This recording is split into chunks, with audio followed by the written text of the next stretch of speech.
श्री गुरवे नमः. श्रीपादराजं शरणं प्रपद्ये. अध्याय 31. दशमहाविद्यांचे वर्णन.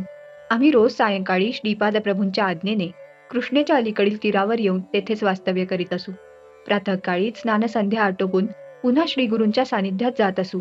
या अलभ्य सत्संगात श्रीप्रभूंचे प्रसादरूपी दर्शन, नित्यनूतन योगानुभव आणि अनेक दिव्य रहस्यांचा उलगडा होत असे. देवी तत्वाची उपासना दशमहाविद्या रूपानेच होते असे आम्ही ऐकले होते. या दशमहाविद्या रूपांची संपूर्ण माहिती आम्हास सांगावी अशी आम्ही श्रींच्या चरणी नम्र प्रार्थना केली. श्रीपाद प्रभू म्हणाले, अरे शंकर भट्टा, श्रीविद्येची उपासना अत्यंत श्रेष्ठ आहे. पूर्व काळात हयग्रीवांच्या कृपाप्रसादानेच अगस्त्य महामुनींना श्रीविद्येचे ज्ञान झाले. त्यांनी ही विद्या आपली पत्नी लोपामुद्रा देवीला दिली. लोपामुद्रा देवीने या विद्येचा सखोल अभ्यास करून त्याचा गूढार्थ अगस्ती ऋषींना सांगितला. अशा रीतीने ते उभयता एकमेकांचे गुरु झाले. लोपामुद्रा आणि अगस्ती ऋषींचे चरित्र. विदर्भ देशाच्या राजास बरीच वर्षेपर्यंत संतान प्राप्ती झाली नव्हती. अगस्त्य महामुनींच्या तपोबलाने राजाला एक कन्या रत्न प्राप्त झाले. त्या कन्येचे नाव लोपामुद्रा असे ठेवले होते. लोपामुद्रा कालांतराने मोठी झाली. त्यावेळी अगस्ती मुनींनी तिला लग्नासाठी मागणी घातली. दोघांच्या वयातील अंतर पाहून राजा विचारमग्न झाला. एवढ्या लहान वयाच्या मुलीचा विवाह एका वृद्ध महामुनीबरोबर कसा करावा, याच चिंतेत तो होता. शेवटी त्याने आपल्या कन्येस तिचा विचार या विवाहाबद्दल विचारला. तेव्हा क्षणाचा सुद्धा विलंब न लावता ती म्हणाली, पिताश्री, मी अगस्ती मुनींसाठीच जन्मले आहे. मी त्यांच्याशीच विवाह करणार. राजाने दोघांचा विवाह लावून दिला. राजकन्या लोपामुद्रा राजप्रसाद सोडून वल्कले परिधान करून अगस्ती मुनीबरोबर तपोभूमीस निघून गेली. कालांतराने अगस्ती ऋषींनी तिच्याशी शास्त्रयुक्त संग करण्याची इच्छा व्यक्त केली. त्यावर लोपामुद्रा मुनींना म्हणाली, नाथ, मी ललिता स्वरूपाची उपासना करून ललिता स्वरूपच झाले. आपण सुद्धा शिवोपासना करून शिवरूप झाल्यावरच आपली इच्छा मी पूर्ण करीन. अगस्ती ऋषींनी घोर तपस्या करून शिवरूप प्राप्त करून घेतले. नंतर त्यांनी आपली इच्छा लोपामुद्रेस सांगितली. यावेळी ती म्हणाली, नाथ, मी एका राजघराण्यात जन्मले. क्षत्रियांना शोभतील असे धन, आभूषणे, रेशमी वस्त्र, सुगंधित द्रव्ये, सर्व उपभोग्य वस्तू असल्याशिवाय माझ्याशी संग करणे योग्य नाही. तेव्हा तुम्ही सर्व वस्तूंचा संचय करून तसेच आपणासाठी भरजरी वस्त्रे आणावीत. ही सर्व भोगसामुग्री आणल्यानंतरच आपली इच्छा पूर्ण होईल. धनसंपादन करण्यासाठी अगस्ती मुनी इल्वल नावाच्या एका राक्षसाकडे गेले. त्याला आपल्या मायेने आपलेसे करून त्याच्याकडून धन, दागिने, वस्त्र, आभूषणे घेऊन लोपामुद्रेकडे आले आणि पत्नीची इच्छा पूर्ण केली. यथाकाली त्यांना उत्तम संतान प्राप्ती झाली. एकदा अगस्ती ऋषींनी आपल्या तपोबलाने संपूर्ण समुद्रच आपल्या कमंडलूमध्ये भरला आणि तो पिऊन टाकला होता. या अगस्ती महर्षींनी विंध्याचल पर्वताचा गर्वहरण केला होता. अजून सुद्धा दक्षिण भारतात अगस्ती मुनींना एक महान सिद्ध पुरुष मानले जाते. त्यांची अनेक ठिकाणी देवालये आहेत. श्रीपाद प्रभू पुढे म्हणाले, मी जेव्हा कल्की अवतार घेईन त्यावेळी परशुरामासारखेच अगस्ती ऋषींना गुरुस्थान देईल. देवीची दशमहाविद्या. श्रीपाद प्रभू पुढे म्हणाले, काली हे दशमहाविद्येतील प्रथम रूप आहे. महाकाली ही समस्त विद्यांची आदिदेवता आहे. तिच्या विद्यामय विभूतींनाच महाविद्या असे म्हणतात. एकेकाळी हिमालयातील मातंग ऋषींच्या आश्रमात सर्व देवतांनी महामायेची स्तुती केली. त्यावेळी अंबिकेने मतंग वनिता रूपात दर्शन दिले. ती काजळासारखी काळ्या रंगाची असल्याने तिचे नाव कालिका देवी पडले. तिने शुंभ निशुंभ राक्षसांचा वध केला. तिचे रूप काळे निळे असे असल्याने तिला तारा असे नाव सुद्धा आहे. कोणताही संकल्प अथवा फलीभूत न झालेली योग साधना अल्प काळात गंतव्यस्थानास पोहोचावी यासाठी काली मातेची उपासना करतात. या साधन काळात काली मातेच्या साधकांच्या अंगाचा भयंकर दाह होतो. तो सहन करावा लागतो. दशमहाविद्येतील दुसरे रूप तारा देवीचे आहे. ही माता मोक्षदायिनी, सर्व दुःखापासून तारण करणारी आहे. त्यामुळे तिचे तारा हे नाव प्रख्यात झाले. या देवीस नील सरस्वती असे सुद्धा नामाभिधान आहे. भयंकर अशा विपत्तीतून भक्ताचे रक्षण करणारी असल्याने योगीजन हिची अग्रतारा रूपात आराधना करतात. वशिष्ठ महर्षींनी सुद्धा तारा देवीची उपासना केली होती. चैत्र शुद्ध नवमीच्या रात्रीस तारा रात्री असे म्हणतात. दशमहाविद्येतील तिसरे रूप छिन्नमस्ता देवीचे आहे. हे अत्यंत गोपनीय असे रूप आहे. एकेवेळी देवी आपल्या सखीबरोबर मंदाकिनी नदीवर स्नानाला गेली होती. तिच्या द्वारपालांनी भोजनाविषयी विचारले. तेव्हा तिने आपल्या तलवारीने आपलाच शिरच्छेद केला.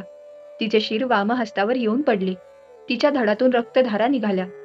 त्यातील 2 धारा सखींनी प्राशन केल्या व तिसरी धार देवीने स्वतःच प्राशन केली. या दिवसापासून तिचे नाव छिन्नमस्ता असे पडले. हिरण्यकश्यपू आदी दानव या देवीचेच उपासक होते. दशमहाविद्येतील चौथे रूप षोडशी महेश्वरीचे आहे. या देवीचे हृदय लोण्याप्रमाणे मऊ असून ती अत्यंत दयावान आहे. हिच्या आश्रयास आलेल्या साधकांना ज्ञानप्राप्ती त्वरित होते. विश्वातील सकल मंत्रतंत्राचे निर्माते या देवीचेच उपासक आहेत. या षोडशी महेश्वरी देवीचे वर्णन वेद श्रुती सुद्धा करू शकले नाहीत. ते नेती नेती असे म्हणून शांत झाले. ही प्रसन्न वदना माता भक्तांचे सकल मनोरथ पूर्ण करते. या भगवतीच्या उपासनेने भोग मोक्ष दोन्हीची प्राप्ती होते. दशमहाविद्येतील पाचवे रूप भुवनेश्वरी देवीचे आहे. सप्तकोटी महामंत्र या देवीचे उपासक आहेत. या देवीजवळ काली तत्वापासून ते कमला तत्वापर्यंत 10 अवस्था असतात. त्यातून अव्यक्त भुवनेश्वरी व्यक्त होऊन ब्रह्मांडाचे रूप धारण करू शकते. प्रलयकाळी कमलापासून म्हणजेच व्यक्त जगापासून क्रमाक्रमाने लय पावून काली या मूळ स्वरूपात बदलते. यामुळे या देवीला काळाची जन्मदात्री असे सुद्धा म्हणतात. दशमहाविद्येमध्ये 6वे रूप त्रिपुर भैरवीचे आहे. महाकाला शांत करू शकणाऱ्या या शक्ती रूपाला त्रिपुर भैरवी असे म्हणतात.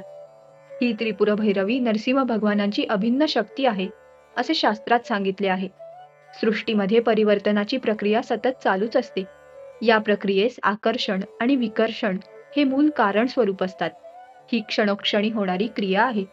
या त्रिपुर भैरवीचे रात्रीचे नाव कालरात्री आणि भैरवाचे नाव कालभैरव आहे. या दोघांच्या संयुक्त स्वरूपानेच माझा येणारा नृसिंह सरस्वती अवतार होणार आहे. हा अवतार महायोग्यांसाठी त्रिपुर भैरव आणि कालभैरवनाथ अवतार मानला जाईल. दशमहाविद्येतील 7वे रूप धूम्रावती आहे. ही धूम्रावती उग्र ताराच आहे. या देवीस शरण जाणाऱ्या साधकांची सारी संकटे नष्ट होऊन तिच्या कृपाप्रसादाने सकल संपदा प्राप्त होते. दशमहाविद्येतील 8वे रूप बगलामुखी देवीचे आहे. ऐहिक पारलौकिक देश समाजाचे अरिष्ट निवारणासाठी तसेच शत्रूच्या शमनासाठी या देवीची आराधना केली जाते. विष्णू भगवान परशुराम हे या देवीचे भक्त होते. श्री तिरुमला क्षेत्रातील श्री व्यंकटेश्वर स्वामींनी या देवीची मातेच्या स्वरूपात आराधना केली होती. दशमहाविद्येतील 9वं रूप मातंगी मातेचे आहे. मानवाच्या गृहस्थ जीवनात सुखी करून पुरुषार्थ सिद्धीस नेण्याची शक्ती मातंगी मातेचीच असते. या देवीला मातंग ऋषींची कन्या असे सुद्धा मानतात. दशमहाविद्येतील 10वे रूप कमलालया मातेचे आहे. ही सुख समृद्धी प्रदान करणारी देवता आहे. भार्गव मुनींनी या मातेची आराधना केली होती. या कारणाने तिला भार्गवी असे सुद्धा नाव लाभले. या मातेच्या कृपेने पृथ्वीचे पतित्व तसेच पुरुषोत्तमत्व या दोन्हीचा लाभ होतो. हीच देवी श्री व्यंकटेश्वर स्वामी बरोबर पद्मावती रूपात तिरुमला क्षेत्रात असते. श्रीपाद प्रभू पुढे म्हणाले, दशमहाविद्या स्वरूपिणी अनघा देवी आणि तिचा प्रभू अनघ म्हणजे साक्षात दत्त प्रभू यांची अर्चना केली असता अष्टसिद्धींची प्राप्ती होते. प्रत्येक महिन्यातील कृष्ण अष्टमीस अनघाष्टमी मानून अनघा मातेची पूजा अर्चा करावी. या तुमच्या आराधनेने सर्व मनोकामना पूर्ण होतील. प्रभू पुढे म्हणाले, अरे शंकर भट्टा, तू रचलेल्या श्रीपाद श्री वल्लभ चरित्रामृताचे पारायण करून येणाऱ्या शुक्ल अथवा कृष्ण अष्टमीस अनघाष्टमीचे व्रत करून 11 गृहस्थांना जेवण द्यावे अथवा त्यांना पुरेल एवढी शिदा सामुग्रीचे दान करावे. अशा पारायणाने व अन्नदानाने इच्छित फलप्राप्ती निश्चित होते. चरित्रामृताचा पारायण महिमा. प्रभू पुढे म्हणाले, श्री चरित्रामृत हा केवळ एक ग्रंथ आहे असे मानू नये. हा एक सजीव अशा महाचैतन्याचा प्रवाह आहे. तुम्ही याचे पारायण करीत असताना यातील प्रत्येक अक्षरातील शक्ती माझ्या चैतन्यात प्रवाहित होते. तुमच्या नकळत माझ्याशी भावसंबंध घडतो. यामुळे तुमच्या धर्मबद्ध अशा सर्व इच्छा माझ्या कृपेने पूर्ण होतात. या ग्रंथराजाला तुमच्या पूजा मंदिरात म्हणजे देवघरात नुसते ठेवले असता त्यातून शुभप्रद स्पंदने येतात. ही स्पंदने दुष्ट शक्तींना दुर्दैव आणणाऱ्या शक्तींना पिटाळून टाकतात. श्रीपाद श्री वल्लभांच्या चरित्रामृताची जाणतेपणे अथवा अजाणतेपणे निंदा केल्यास त्या निंदा करणाऱ्या व्यक्तीचे पूर्व पुण्यफल धर्मदेवता घेते आणि योग्य अशा जीवाला वाटून टाकते. अशा रीतीने श्रद्धावान गरीब भक्त भाग्यवंत होतो आणि अश्रद्धावान व्यक्ती गरीब होतो. हा अक्षरसत्य ग्रंथ आहे. याचे हा ग्रंथच स्वतः प्रमाण आहे. जिज्ञासू लोक याची परीक्षा घेऊ शकतात.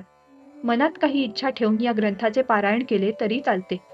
आपले स्वतःचे जीवन शुद्ध करण्यासाठी अत्यंत श्रद्धा भक्ती भावाने या ग्रंथाचे पठण करावे. श्रीपाद श्री वल्लभांचा जय जयकार असो.